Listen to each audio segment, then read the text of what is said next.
The advice and opinions expressed by Dr. Granpeesheh and her guests are meant solely as suggestion and should not be in any way construed as child-specific advice.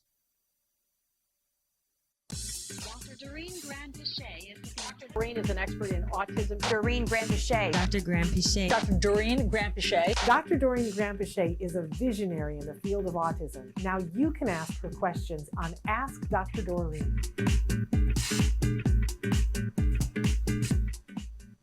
Good morning and welcome to Ask Dr. Doreen. Happy Halloween. Happy Halloween and good morning, everyone. For those of you who weren't able to be at the All Ghouls Gala, we wanted to bring you a little taste of what it was like. You look spectacular. You look amazing. I love this I don't know that the costume. green I told screen you it's is... my favorite of all your costumes. Well, it's certainly comfortable, and you know that's my mantra these days. Let's be comfortable.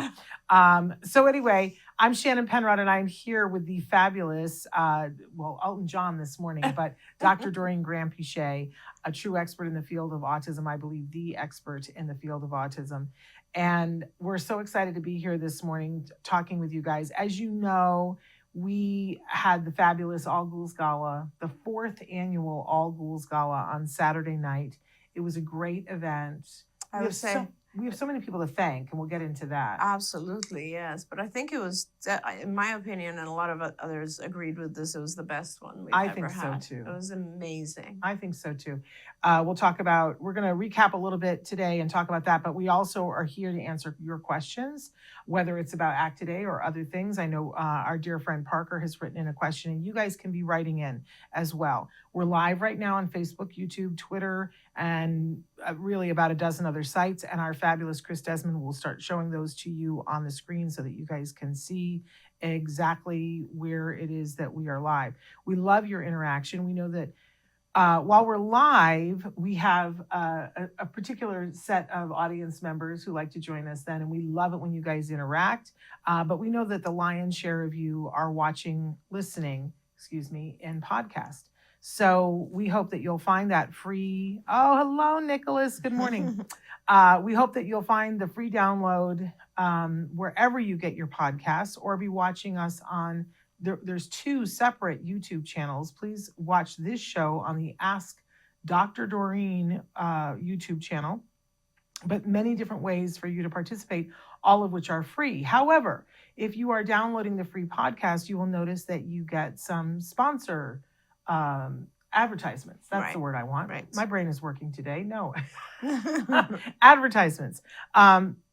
And if that's not your thing, because you're on the treadmill or you're driving and you don't want the advertisements, you do have the choice of paying a small fee. You can go to glow.fm/autism-live. For $5 a month, you get absolutely everything that the Autism Network does. Any new show that we do shows up in your inbox. It's ad-free, and you have the choice of, even though a lot of people get it because it's ad-free, I think the better thing about it is you never miss an episode. It's there, it shows up, you don't have to think about it. And if a lot of times people say, oh, I got busy for a couple of weeks, I didn't see you had so-and-so, and now I got to go look for it. It shows up in your inbox and it's there for you. So it's just $5 a month to defray the cost of what that is. And so we hope you participate in that.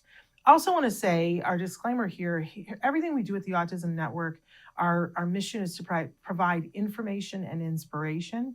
But we want to, especially during this hour with Dr. Granpeesheh, we want to make sure that you know she is truly an amazing expert in this field, but there is no expert who in this format can give you individual specific advice, right? That would be unfair to the individual, and it would be unfair to Dr. Granpeesheh to expect that she could know exactly what's going on. But what I love about this hour is that we get to ask her all kinds of questions and hear her answers, which often leads us to more questions, which is absolutely, I think, the deal, right? You want to take those questions to the people who have eyes on the subject, and then get to better days. Right.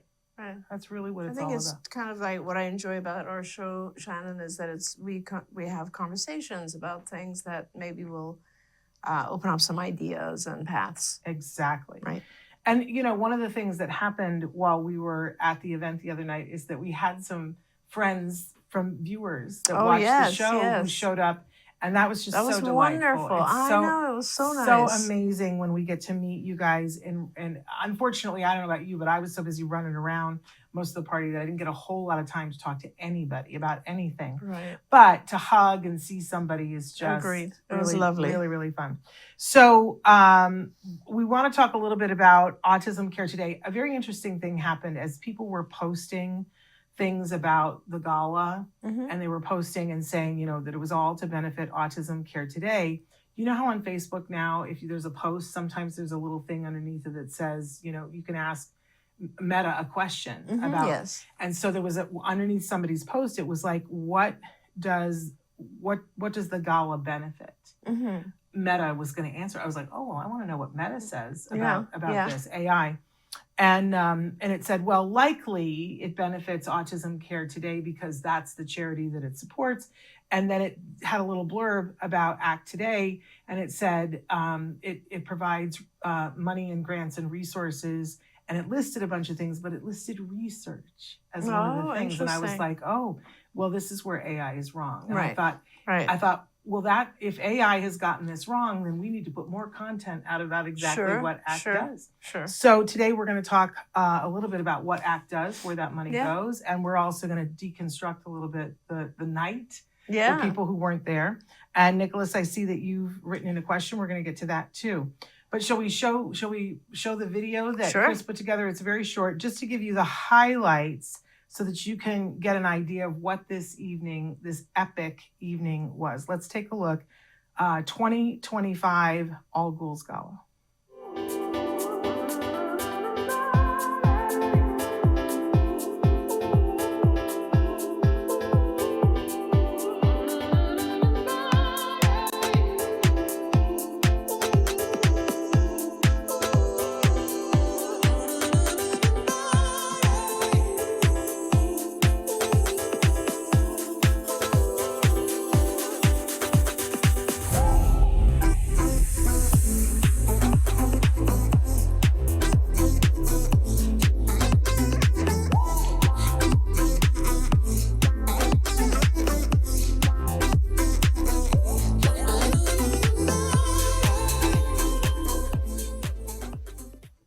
Yay. What a beautiful video. Chris is so good at putting things like that together. Absolutely. We thank him.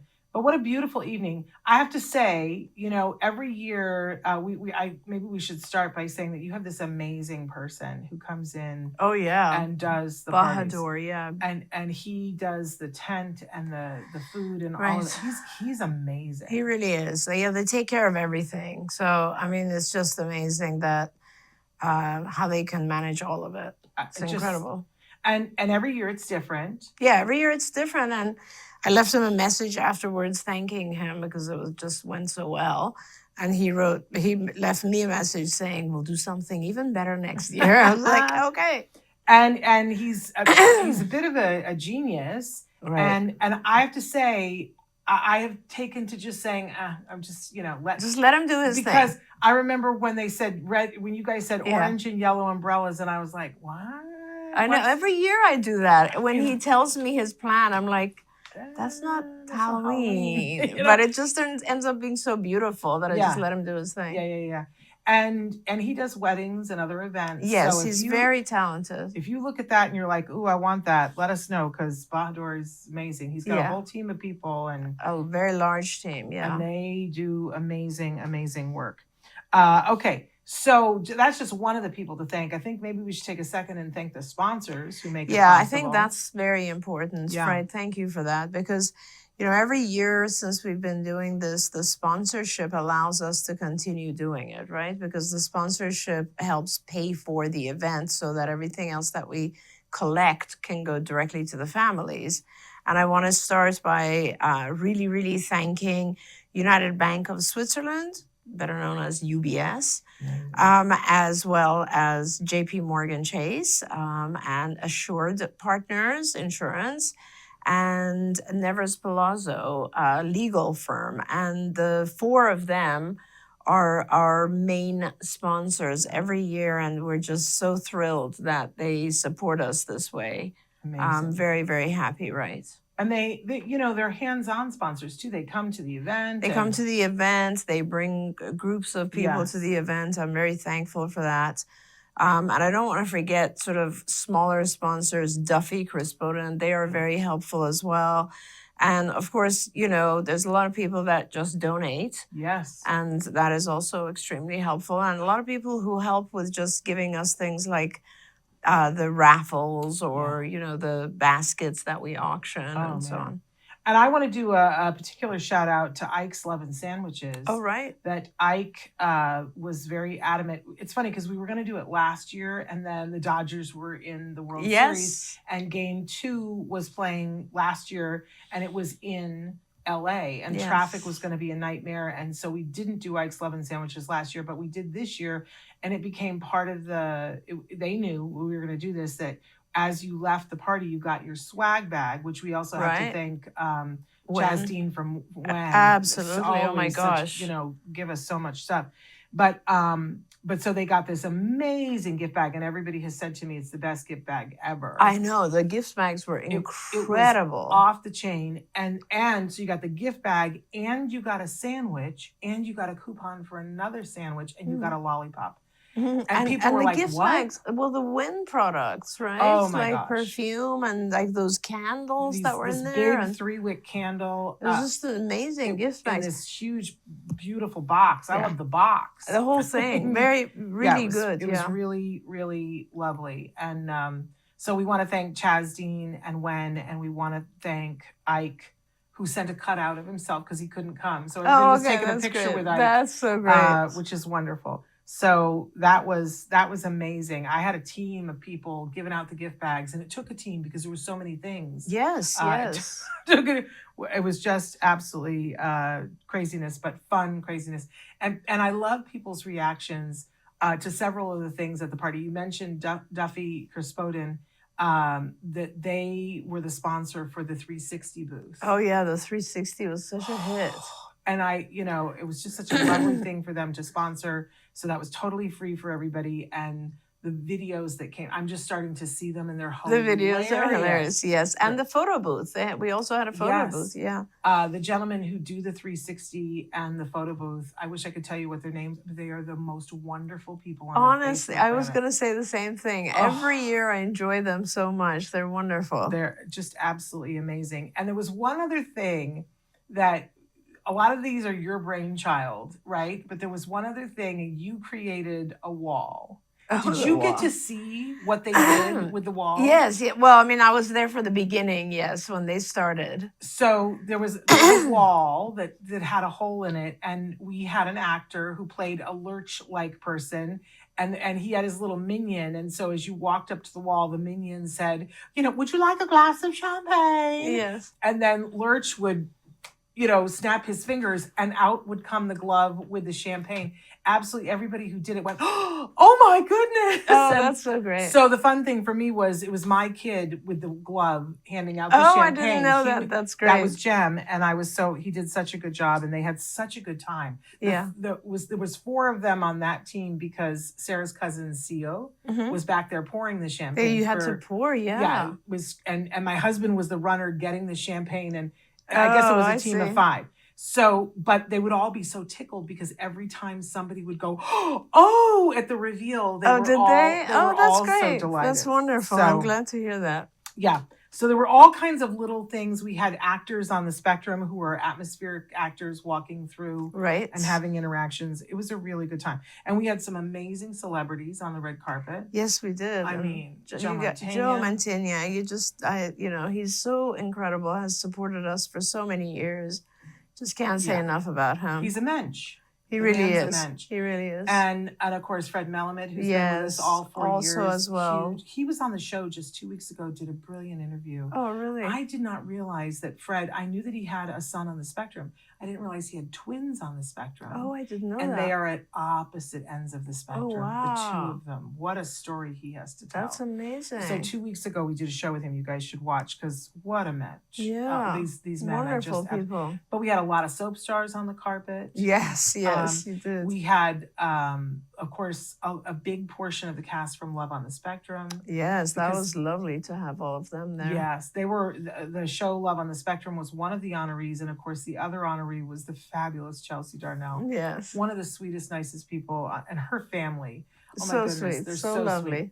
So precious and wonderful. It was a great, great night, you guys. So we got a lot of people writing in, and I want to get to some questions, and we're going to talk a little bit more about what Autism Care Yes, Today I want does to and talk why about that. you- That'll be why- great. But let me get to a couple of these questions because we got a lot coming in. I don't want to get behind. Nicholas said, I'm writing in to ask for those on the spectrum with hobbies, how can someone on the spectrum keep a hobby and not bounce around? Could you touch on that subject? And he later said, the reason why I'm asking is because I experienced this. So that is why. And Susie, thank you for loving the costumes. Hi, Rosie. And Brian, I'm going to get to your question in just a minute. Trying to really make sure that I understand Nicholas's question first. Nicholas, maybe you're jumping around hobby to hobby because they're not really hobbies. You're picking things because I think in general, if we pick something that we really have an interest in, we stay involved with it for a while, right? So, and also, by the way, there's nothing wrong with jumping around from Yeah. hobby to hobby. The more you have, the better. Yeah. But a lot of things that we start out at, let's say you like art, there's a lot that you can do to develop in art, right? You can start out sketching and then painting, different modalities of painting, that can take you into crafts. But there's, excuse me, absolutely nothing wrong with switching around and doing different things. The whole purpose of having a hobby is to have something you do that is enjoyable while you're doing it, and it's leisurely and relaxing and just fun. Yeah. I'll tell you something. I relate to this a little bit because I cycle through things. Like I discovered a couple of years ago that I just love pottery. And I love There you doing go. pottery, but I've taken a break from it because it's too time intensive for my life right now. Yes. And so then now I've gone back to other hobbies and I kind of skip around. But it's like life. I think about the fact that we talk about satiation all the time. Sure. That what people want, you do a preference assessment, and what you want one day is not what you want the other day. Absolutely. You could love chocolate cake, but you can Right. only eat so much chocolate cake before you want something else, and you've had enough chocolate cake. Right. So unless it's wildly expensive, the things that you're doing and you can't afford it, and you've bought all the equipment for one thing and now you cycle to another thing, then maybe you want to then it's a budgeting thing, not so much It's a cycling. slow down thing. Yeah, You know- absolutely. But I think we also bounce back to those Yes. things. So just like I have a lot of during COVID, I started doing a lot of crafts. You did all those bead. I did things, bead yeah. things, and then I did painting things and other wood crafts at home. And I never really finished. And I feel like I still have a box of the bead things and a box of so. And every once in a while, I'll kind of go back and just engage for a little while, So Yeah. it's great to have lots of different hobbies, I feel like. You're reminding me, I tiled our There you coffee go. table, I love but that. I didn't get to the edge. And I keep saying, well, I had all that time Yes. that we couldn't go anywhere. At some point, I got to finish just the edge on the coffee table. How nice, yeah. But I have all the tile. I have all the tile cutters. I'm going to do it at some point. Sometime I'll be in the There you mood to do go. that. So maybe it's more just a human being than, maybe I think sometimes we always want to label things as good or bad. Absolutely. And that sometimes it's just your being. Yeah, and remember again that hobbies are supposed to be fun. It's not supposed to be work. Exactly. Really quickly, I also want to say hi to Sarah. Sarah, we're so thrilled to have you here. We're sending all of our love back to you. So Brian, who hasn't been with us for a while, because I know sometimes you get busy, he says, my adorable 2E son is now 8 years old. That's just crazy for me to realize, Brian. And in third grade, battle with his school continues after a struggle. We completed the IEE, the Independent Educational Evaluation, and that he's improving. And he says, for all listeners, fight for your child. We had to fight and become difficult with the school to get an IEE, which I don't doubt for a second.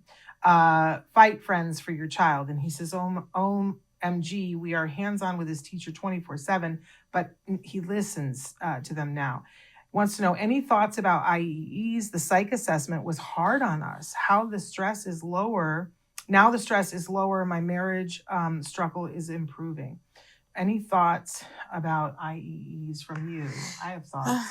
Yeah, there's a lot of different things to say about individualized education evaluations. So, or any evaluation doesn't have to be just what's done by the school district. Evaluations have pros and cons. So the pro obviously is that you will get to learn more about where your child is in general. You always refer to it as kind of like the map Yeah, in the a mall mall, map. right? Yeah. Yeah. And it's just a matter of saying, okay, these are the areas that my child is very strong. These are the areas that my child needs help. But it's hard. The other side of it is that, you know, you look at anything where your child has fallen behind and it just crushes your soul, right? And you feel like, oh my God, my child will never catch up with this, or won't. Like, how far are we, and all this kind of stuff. And also, it's hard to understand evaluations sometimes and what they're trying to say. So there's difficulty in going through that process. There's no question about it. But I guess my words or my suggestions to parents would be just try to remember that you're starting somewhere, and the evaluation is trying to give you an idea of what is the right place to start and what path you should take. If you never evaluate, you're never going to know what areas of teaching to focus on. You're never going to know what's hard for your child. You're never going to know what you can assist them with.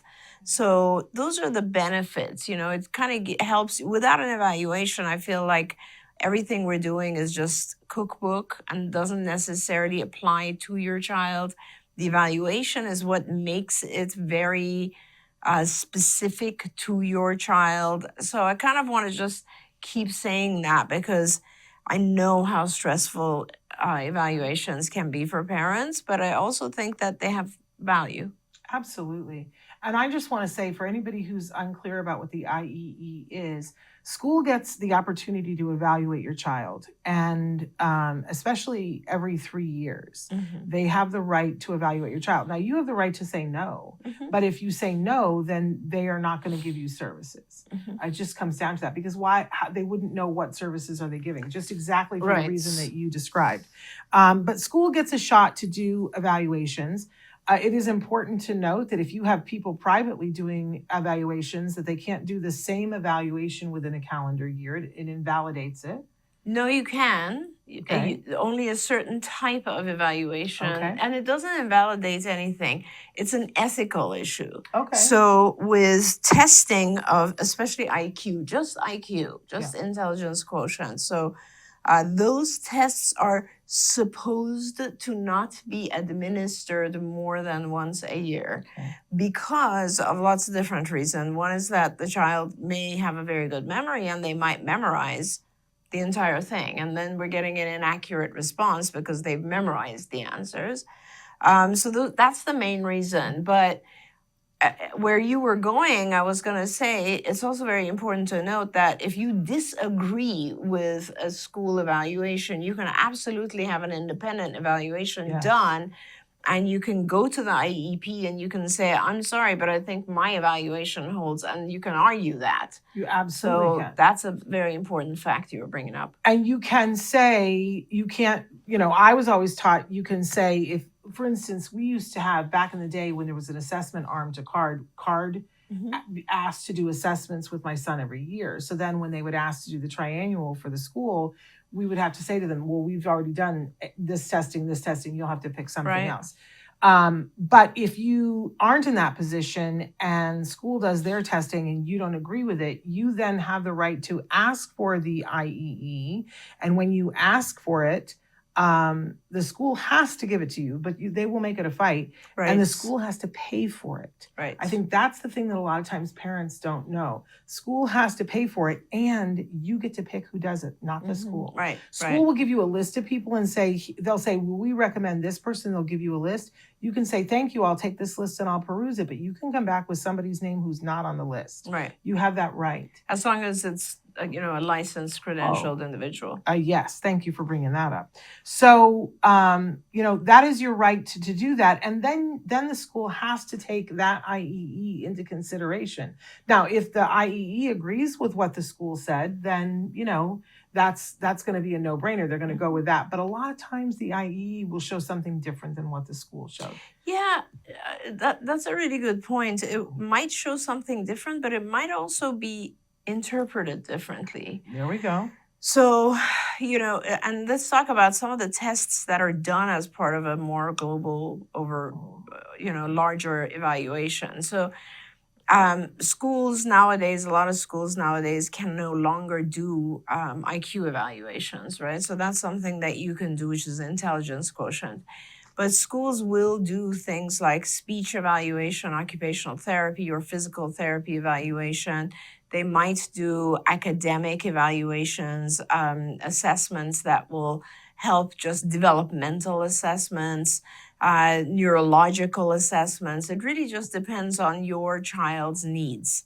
And these are also the ones that you can do, obviously. And so all in all, the idea is that you want to be able to administer the things that are going to help you identify what your child needs. So for some children, I'll recommend, depending on what their situation is, I'll recommend one particular type of an evaluation, whereas for some other children, it'll be a completely different eval because, like, let's say it's a child who is only struggling with social skills.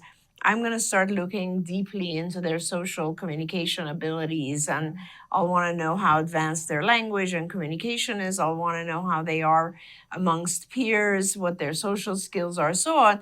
If another child is just not developing language, I'm going to really focus on language assessments and speech assessments. And another child, yet I might not know how their hearing is. So I might say, I need to make sure the child is hearing. Okay. So it really does depend on your child's needs.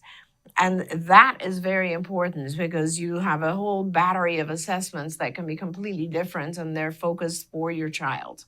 Again, I think the biggest difficult part of this is just when the assessment results come back. Yeah. They can be very, very kind of demoralizing and depressing for parents because the first thing you look at is, my child is X number of months or years behind peers, right? Yeah. And that is just scary and you just kind of want to give up hope. Okay.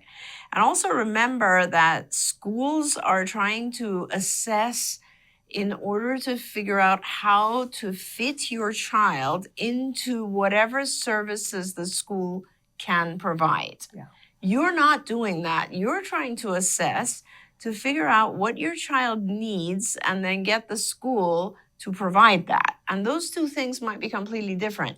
The school might try to fit in to whatever they can provide. And you might say, you know what, everything you guys have doesn't work for my child. Mm-hmm. So you actually need to pay for me to bring in a provider who can do what my child needs. Yeah.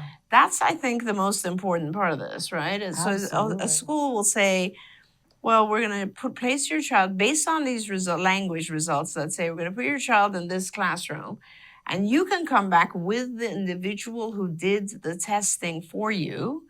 And usually that's a licensed psychologist. Mm-hmm.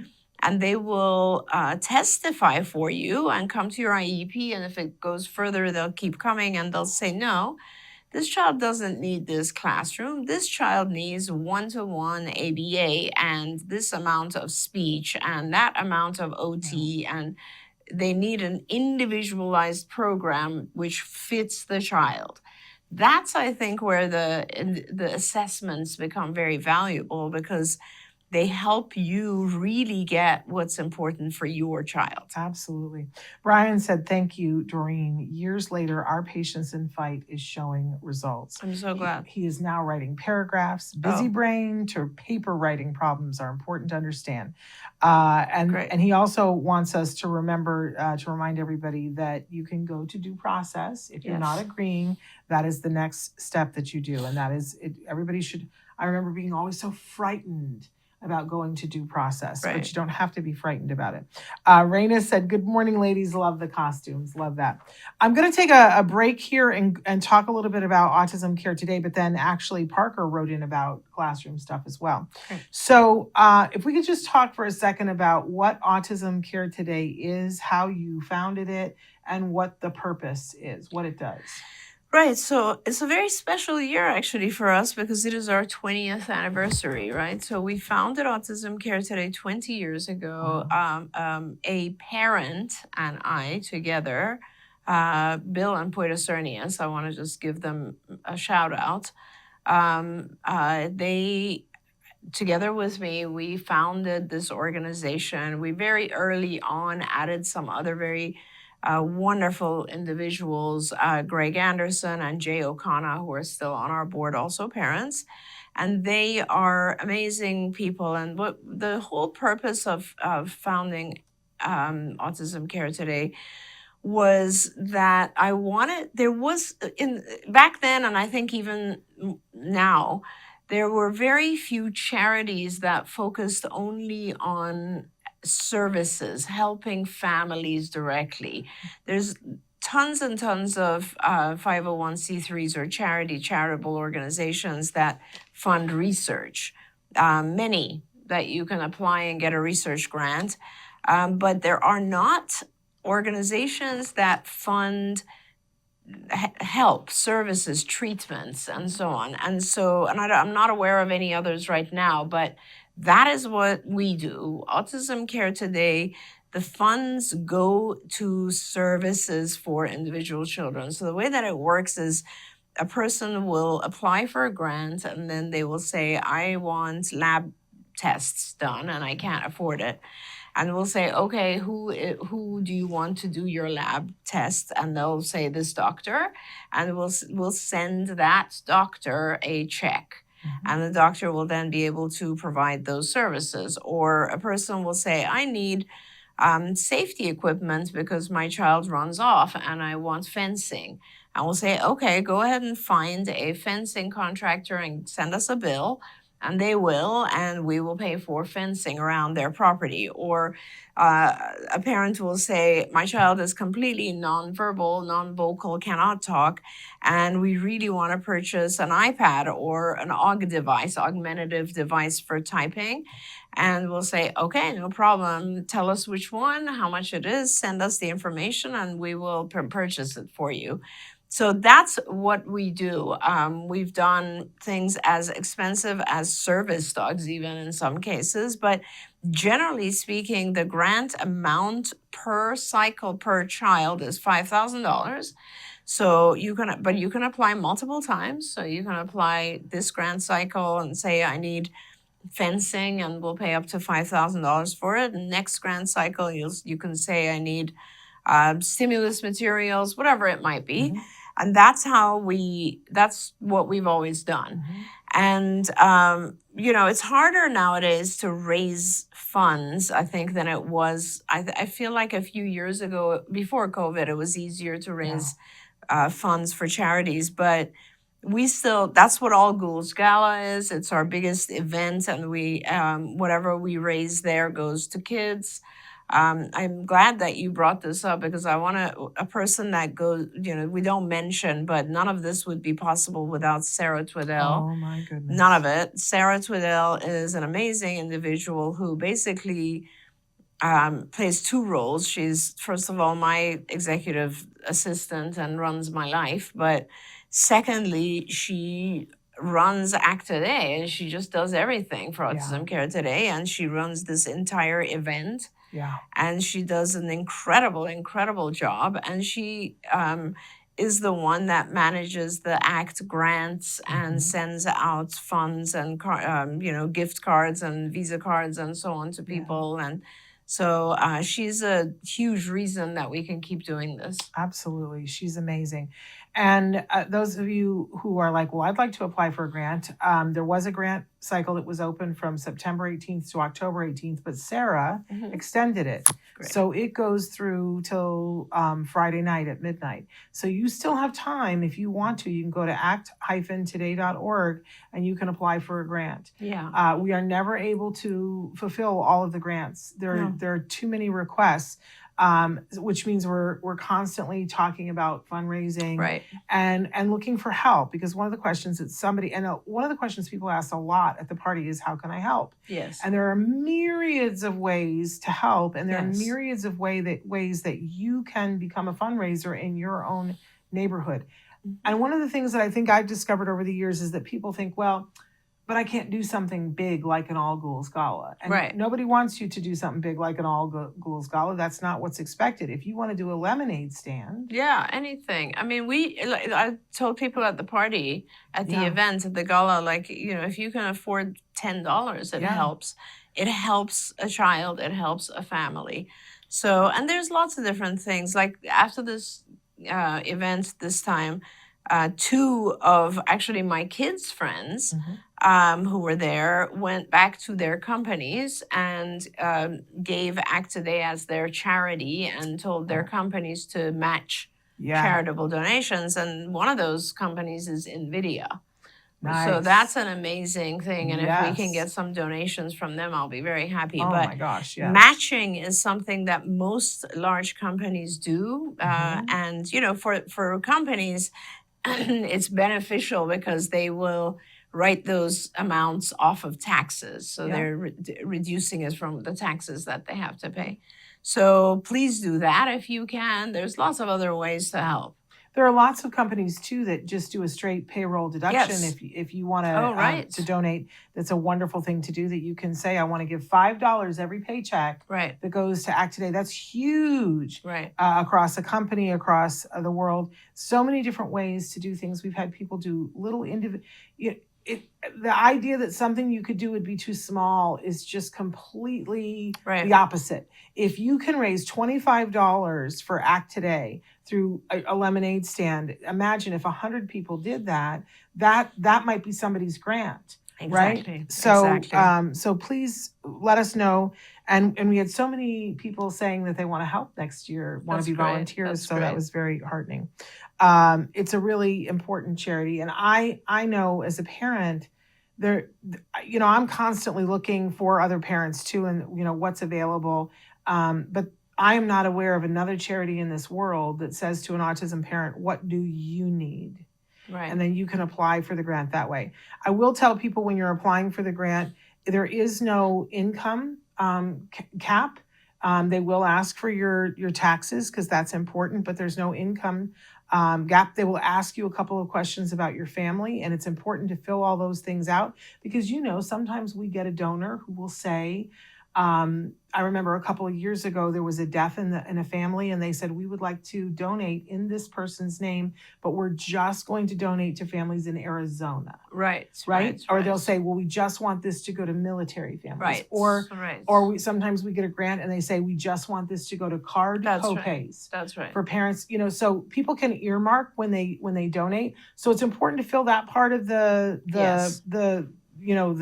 application out carefully and truthfully, because it may make you qualify for a grant that other people aren't qualified for. Right. But there is a part where you get to tell your story, and I think it's the single most important part. I'm not on the grant committee this year, but I have been in previous years, and that's where grants get decided. Right, because how do you pick between, when you've got hundreds of grants, how do you pick? And the person who tells you how much it's going to mean to them to get the this story matters. Yes, is what I always went with. So anyway, but I also want to say that we do our best not to have anyone on payroll.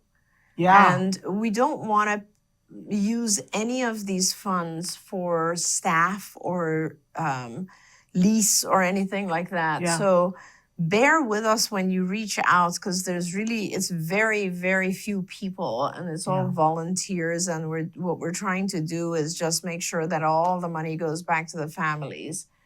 And so mainly you'll be talking to Sarah, who really, her compensation comes from a completely different place. Yeah. And so, just bear with us, email us, write to us, call us. We're very, very happy if you can help. And we haven't had the opportunity really to talk about this before, but a couple of weeks ago, we lost a member of our community that she was so young, and it just absolutely devastates me. But she was an amazing volunteer at ACT, and she actually won one of the awards at Denim and Diamonds. Kimberly Herbert Gregory passed away a couple of weeks ago. I didn't know that. It was, the day that the Holly Rod event was happening, and we were all sort of finding out on the red carpet. And I don't know what happened, because she was a young, beautifully talented actress, but was a huge supporter of ACT Today, would come and bring her family and stuff envelopes. Was willing to do absolutely anything. And she has a son who is on the spectrum, and it was a huge cause for her. And so we haven't had an opportunity. So I just want to say, I know she's one of our angels up there, and was probably with us on Saturday night. Right. But was always one of those people who was like, let me do what I can. Yeah. So the amazing and we should also mention that Nancy Osbar Jackson, who helped run ACT for many years, was also there at the event. And she's also always been a very big supporter, and we appreciate that too. Absolutely. Okay, I want to get back to, because everybody's asking, and my iPad died, Chris, just so you know. But Parker had written in a question this week, which kind of, it's a little bit separate from the IEEs. But Parker, who I just adore. Yes, absolutely. Parker wrote to me a couple of weeks ago to say, I just want you to know I've been busy with other things, but I haven't gone away. And I just want to hug Parker. Amazing. Parker said teachers are quitting in droves. Oh, yeah. Due to wild behaviors. Classroom clearouts should not be normal. Law enforcement in classrooms as young as kindergarten must not happen. Lots of parents think an IEP is like a get out of punishment free card. A teacher friend said that the COVID kindergartners are a major problem in both SPED and regular education. He says, I'm worried about this due to the fact that the teacher shortage is getting worse every second due to behaviors. And with the Department of Education dismantling the special education office, I fear that this will become a whole lot worse. What is Dr. Doreen's advice for these teachers and parents?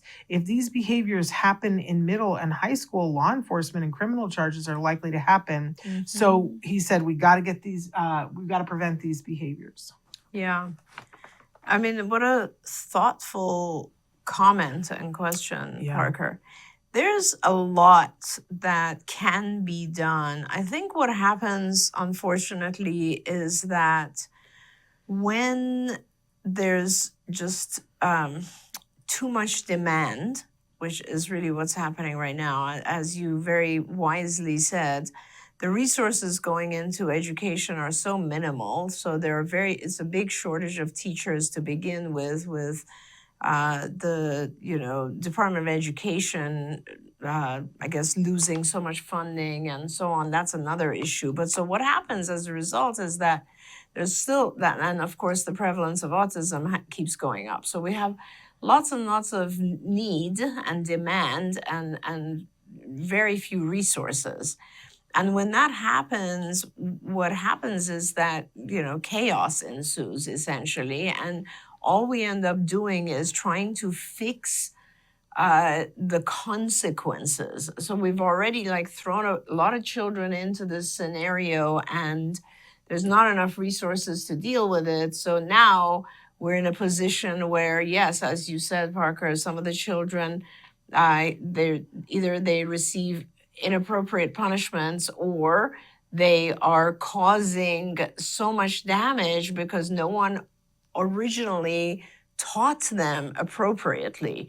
So in other words, what's happening is the children should have received help and instruction and treatment and therapies and support much earlier, so that by the time they get into these public school environments, they're in a lot better shape and they kind of follow the rules and they can function within a group of other children and all these other things. But that didn't happen. And because those things didn't happen, now the child is in an environment where it's hard to control. It's hard to be able to help them, but also they are contributing to the chaos. So now it's a snowball effect, right? We didn't fix it when we should have, and now it just keeps getting harder to manage. And so I don't know that the answer, I mean, obviously teachers could always use more training. That's one thing. Because it is possible to manage these behaviors if you are very, very well trained to some extent. But when it's one teacher and there's 4 or 5 children who might have severely challenging behavior in the classroom, what are you going to do? So the other very, very important side of it is just, advocating for children to get the help they need earlier. And this is something that I'm always talking about because when we get children at the age of 3 and 4 and so on, and we're able to really teach them how to express themselves without exhibiting challenging behavior, how waiting will get them what they want, how requesting will get them what they want, how there are more appropriate ways of expressing themselves, then they don't end up causing lots and lots of problems and issues in classrooms because it never gets to that point, Shannon. But the problem in my mind is really just it can't be fixed once the classroom, it has to be fixed earlier. These children need support earlier and they need intervention earlier so that when they do get to the classroom age, they are able to manage that. Yeah. It's a mess. It's a mess. It's a mess. And I think, we all knew that there needed to be education reform. I think everybody who's, anywhere understands that. But it's a mess and it's been made worse by COVID, undoubtedly. And it's also being made worse by the fact that the prevalence of autism is skyrocketing. And there seems to be this, myopic, when I talk to people who are getting educated to be educators, they keep leaving out the behavior piece. And absolutely. And you can't. I know I didn't go to school to be an educator. I thought about it, but I did not. And yet, when I got out of college, one of the first jobs I got was being a teacher. And I continued being a teacher in whatever time I had for years. And I remember after 9/11, I was sent into a classroom of kids that on the morning of 9/11, their teacher, when he found out that the towers were being bombed, walked out of the classroom and said, "Life is too short to spend the end of the world with you monkeys." Oh my God. Can you imagine how, and these kids were Good Lord. riled. And and it took them a month to hire me. So they'd been with substitutes for a month. And I went in, and my first day there, I was up writing something on the blackboard, and a student threw a battery at my head. It missed me and cracked the blackboard. Wow. We're talking, it was wild. And I remember thinking, oh my goodness, what do you do?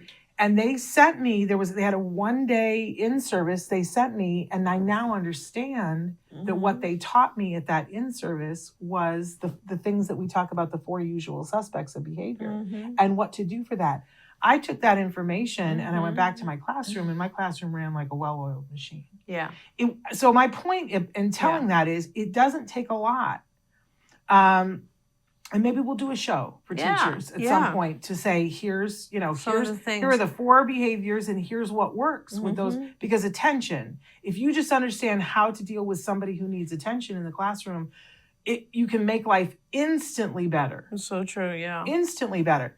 So it just isn't that hard, is what I'm saying, to start and to be able to start in a direction. But in order for it to work, it's got to have all of the things that you just said. I mean, it's just so much, like you said, it's a mess. It's a mess right now, yeah. It's a mess. And it's just so much that needs to be done. And unfortunately, there's so much politics involved. Oh my gosh. That it just never ends up being what's needed. And I have a lot of parents who are calling me up saying, I don't know what to do for my child right now, either because they have a child that they can't get an IEP. Yeah. That they're, I literally am watching schools saying we can't get a meeting scheduled, so we're going to start your child in gen ed kindergarten, a nonverbal child with no support, Unbelievable. no AEC device, nothing. We're going to start you in regular kindergarten, and then we'll see how it goes. Yeah. Recipe for disaster. Or we have kids with IEPs that have had IEPs that they're saying, oh, you no longer need the IEP. Right. Nonverbal. Yeah. 2 grades behind, you don't need an IEP anymore. And they're doing that because they don't have the funding for it. Right. Right. So it's just gotten harder and harder. So it is a mess. And I'm on a case by case saying to parents, if your child is under the age of 6, keep them out of school. Yeah. Keep them out of school. Yeah, as long as you can. Yeah, absolutely. Do the intensive ABA. And if they still are needing intensive services after the age of 6, consider homeschooling and prioritize the ABA. And I was going to say exactly the same thing. Yeah. There's so many parents now who actually prefer homeschooling, even though it's a huge burden on families to be able to do that. But it has increased tremendously. And it's fantastic. It allows so much more intervention and support for the child. Absolutely. What they actually what they need. What research has shown to be more effective. 100%. And parents are always concerned that if they keep the child in a home environment, that the child's not learning to socialize. Yeah.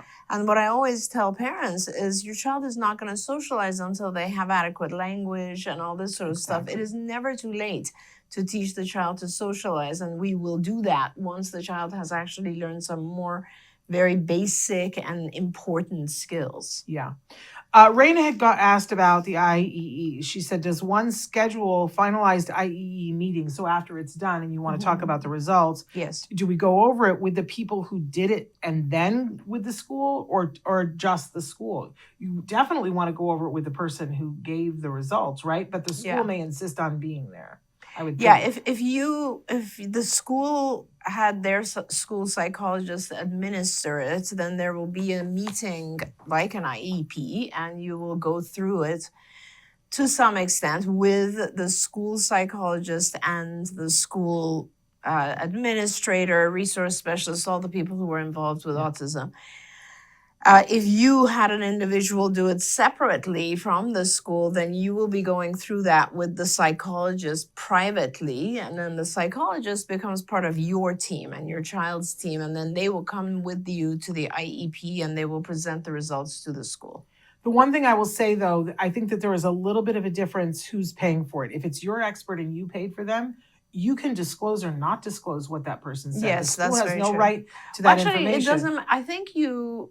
Yeah, you might be right. I was going to say you own the results anyway, but you might be right if you the school paid for it. Yeah, but if the school paid for it, they will have access. Yeah, they're gonna insist upon it. And by the way, that is one of the things that ACT does grant. Yeah. So evaluations and assessments. Absolutely, but not research. Not research. Which AI was wrong. Not research. It's the one thing they don't.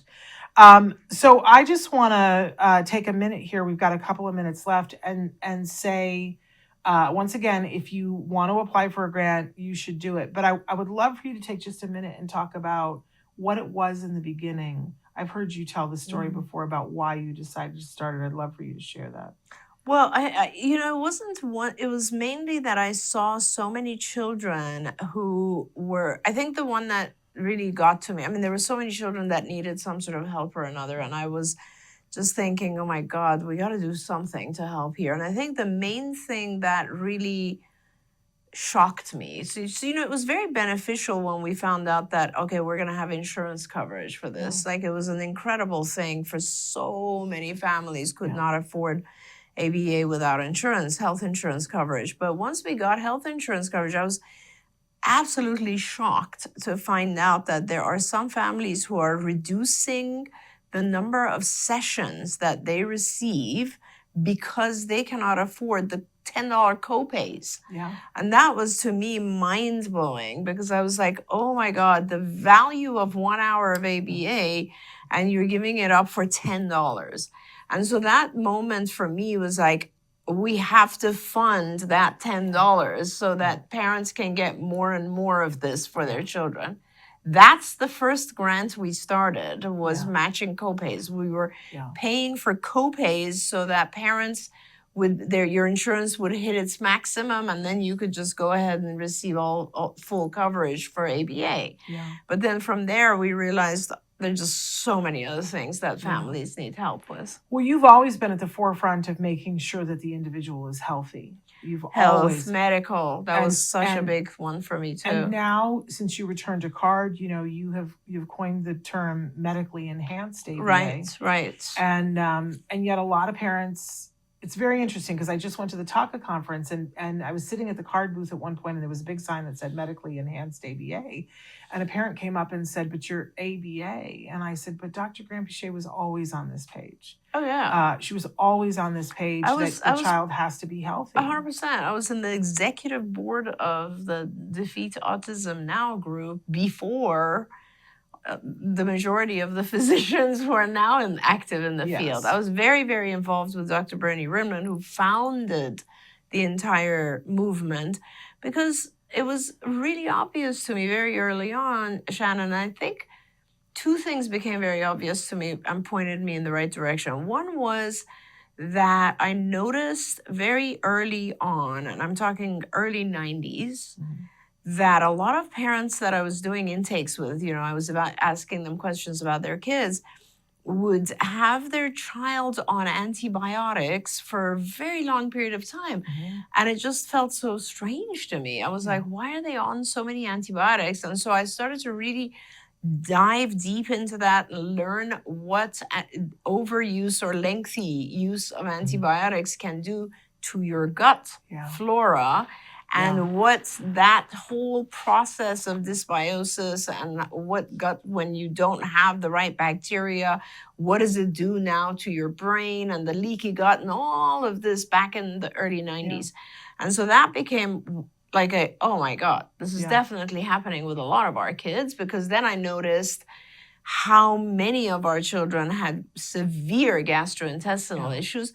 I always tell people, if you weren't there, you don't believe this. But the truth is, now you can go to any restaurant and you can say, I want gluten-free food, right? That is because of autism. Oh, yeah. That did not just come about. And I know that so many people now have gluten issues, casein issues, so on, just neurotypical people. But I will tell you that for at least a decade, if not more, it was people on the spectrum who were struggling with these issues, and they were the ones advocating to restaurants and supermarkets and saying, we need something that's gluten-free, because they were struggling with these issues way before the general population was. And so those are the things that I noticed. And I noticed that, oh my gosh, if I treat a child's gut, then their behavior gets better. They sleep better. If I treat fungus on a little girl's nails, now she's all of a sudden awake and paying attention. So it was very, very early on that I realized the biomedical is crucial. And I always said, autism is not a learned disorder. There's something underlying it, and we have to make sure that we're paying attention to that. And I brought it up because that's another thing that people can apply for grants for, to see licensed physicians. Absolutely. And that's evaluation. When you talk about evaluation, we only mentioned psych evals, but or educational evals. The truth is, there's a lot of medical assessments that need to be done so that we can identify exactly what's going on with each child. Absolutely. So, there's a wide variety of things. People have applied for grants for camps. Yes. I remember years ago there was a kiddo that needed a computer because he was showing promise to be an architect, and he needed a CAD program and he needed a computer for it. They applied for the computer. We've had people apply for car seats. Absolutely. Specialized car seats. It's like you think about what it is you need, and you then let us know. Raina says, signing IEP exceptions, what is next? Does it automatically trigger stay put or not? You have to ask for the stay put. And you can sign the IEP You're just and signing to say and- you attended. That's all. Yes, but you can sign if pressured, because sometimes they will say, well, we're not going to do any services until you sign. You can sign with exceptions, like what you're talking about, Raina, and you have to specifically say, I agree to this, but not this. Right. And I am asking for a stay put on this until we can do the process. And then I would advise you to get an attorney and file due process, Right. because the school can file due process against you, and it just makes it a little bit harder. They did that twice to me. Oh my gosh. You survive it. We survived it. We still got what we needed, but it's easier if you file due process first. All right, we're out of time. I got to let you go. I know you have Yes, meetings, thank but you. thank you, Elton / Dr. Granpeesheh, for everything that you do. Thank you so much, There was Shannon. my favorite moment of the whole thing was there was a moment we were standing there, we were waiting for the music to die down to do one of the awards, and you said, "Look at all these wonderful people that are here that are on the spectrum," and you said you were so excited, and you had talked to a I mom. saw one of mine. I saw Logan across the stage, and I was Oh my like, gosh. "Oh, there's Logan. I gotta go." And then you saw there was another parent that was there that was telling you about their child, and I said to you, it's your legacy. It's this amazing. is like that It's these adults that amazing. are doing amazing things. That was my favorite moment. So thank you for Thank all that you. you do. All right, that's it. We're back tomorrow with a great show. Tune in tomorrow to see who I've got. We're figuring. So we have somebody that may be with us, maybe not. So I'm not sure. That's why I'm being vague. But we do have a show tomorrow. We'll be back then. Until then, give your kiddos a hug for me and one for you too. Bye-bye for now. Bye, everyone. Don't forget, you can watch Ask Dr. Doreen live every Tuesday morning at 10 a.m. Pacific time. We hope to see you there.